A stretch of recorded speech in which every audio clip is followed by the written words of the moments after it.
I do see like physical AI and robotics as the core economic pillar of the future, and in my opinion right now, the only way which is really right now graspable and possible for us to be again, let's say, important to the world and contribute with something I think we're good in. There's been a lot of hype around robotics in recent history.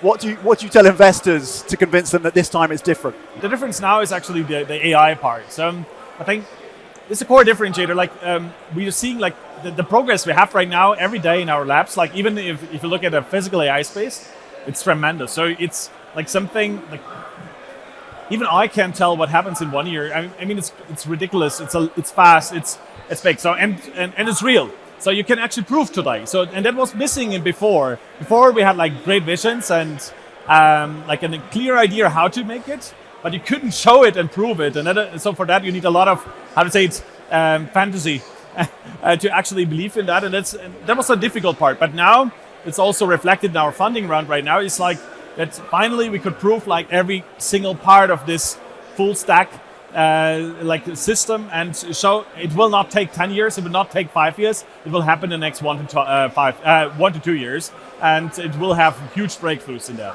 In your portfolio of robots, you have a humanoid robot, and that's one of the most eye-catching in your portfolio. How much are humanoids about an engineering challenge versus marketing? In my opinion, the core reason for humanoids is actually psychology of humans. So I do believe humanoid form factor is the only one every human understands.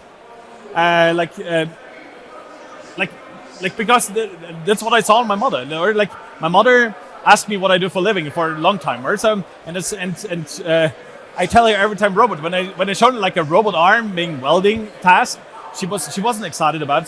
So I saw in her face she actually expressed like, that's not a robot. But since I shown her like a humanoid, she has a lot of ideas what this device can do and what it should do. So I do believe it's easier to build a robot on legs than actually changing psychology of humanity. So, and that's, in my opinion, the main driver for it. And then the other things like the whole world around us is basically ergonomically made for humans and I think it makes sense to simply build a robot which is human-like and can just go in and take over the task which humans do. Is the biggest opportunity actually in physical work? Is physical work where we're going to see the most disruption as a result of AI and robotics?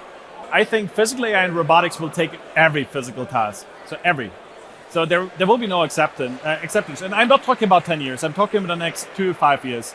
So, and the reason for that is it's very simple to explain. It's actually the time to skill. Like simply, I can already prove today that I can train my robot a lot of really complicated tasks faster than I can train a human for that.